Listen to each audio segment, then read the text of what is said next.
नमस्कार, मैं हूं अंजलि और आप देख रहे हैं जनसंसार न्यूज। चलिए चर्चा करते हैं आज की 10 बड़ी खबरों पर।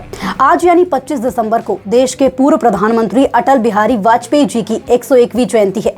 भाजपा पूरे देश में कई कार्यक्रम आयोजित कर रही है। इसी कड़ी में प्रधानमंत्री नरेंद्र मोदी आज लखनऊ में राष्ट्र प्रेरणा स्थल का उद्घाटन करेंगे। सुप्रीम कोर्ट ने अरावली पर्वतमाला को लेकर केंद्र सरकार की 100 मीटर की नई परिभाषा को मंजूरी दे दी है, जबकि सीईसी की असहमति और एमिकस क्यूरी की आपत्तियों को नजरअंदाज किया गया है। हैरानी की बात यह है कि जिस 100 मीटर की परिभाषा को अदालत ने 15 साल पहले खारिज किया था, अब उसी को स्वीकार कर लिया है। गुरुवार सुबह 7 बजे दिल्ली एनसीआर के कई इलाकों में हवा अब भी खराब श्रेणी में बनी रही। उपलब्ध आंकड़ों के मुताबिक आनंद विहार 227, संजय नगर 222 और जहांगीरपुरी 221 सबसे अधिक प्रदूषित इलाकों में रहे।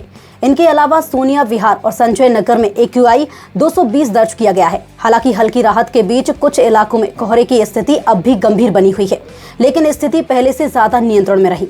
कलेक्टर कार्यालय में स्वर्गीय अटल बिहारी वाजपेयी जी के जन्म दिवस पर सुशासन दिवस मनाया गया और पारदर्शी शासन की शपथ ली गई। कलेक्टर वर्मा के निर्देश पर स्वास्थ्य विभाग ने अनियमितताओं पर सख्त कार्रवाई करते हुए मेडिकल स्टोर व अल्ट्रासोनोग्राफी मशीनें सील की और श्रमिकों हेतु स्वास्थ्य शिविर लगाए गए। आज 25 दिसंबर को घरेलू बाजार में सोने की कीमतों में हल्की तेजी दर्ज की गई है। 24 कैरेट सोना करीब 13.925 प्रति ग्राम और 22 कैरेट सोना 12.765 प्रति ग्राम के आसपास कारोबार कर रहा है। वहीं चांदी के दाम रिकॉर्ड स्तर पर बने हुए हैं और दिल्ली में चांदी करीब 2.27 लाख प्रति किलो तक पहुंच गई है। भारत ने अमेरिका के साथ संभावित व्यापार समझौते को सरल बनाने के लिए आयात जांच प्रक्रिया में सुधार की घोषणा की है।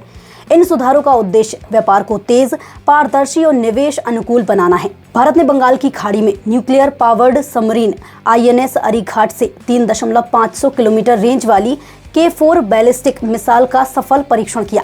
विशाखापट्टनम तट के पास हुए इस टेस्ट से भारत की न्यूक्लियर ट्रायड और समुद्र से परमाणु प्रतिरोधक क्षमता और मजबूत हुई। सरकार ने एविएशन सेक्टर में प्रतिस्पर्धा बढ़ाने के लिए शंख एयर, अल हिंद एयर और फ्लाई एक्सप्रेस को नो ऑब्जेक्शन सर्टिफिकेट जारी किया है।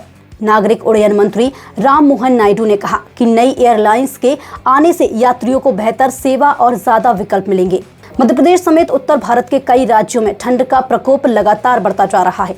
मौसम विभाग ने अगले 48 घंटों के लिए शीतलहर और घने कोहरे की चेतावनी जारी की है, जिससे सुबह और रात के समय तापमान में और गिरावट आने की संभावना है। केंद्र सरकार ने रबी फसलों की निगरानी और समर्थन मूल्य पर खरीद को लेकर राज्यों को सतर्क किया है। सरकार ने कहा कि गेहूं और चना जैसी फसलों की खरीद समय पर सुनिश्चित की जाएगी, ताकि किसानों को न्यूनतम समर्थन मूल्य का पूरा लाभ मिल सके। फिलहाल आज के लिए इतना ही। अब मुझे दीजिए इजाजत और आप देखते रहिए जनसंसार न्यूज। धन्यवाद।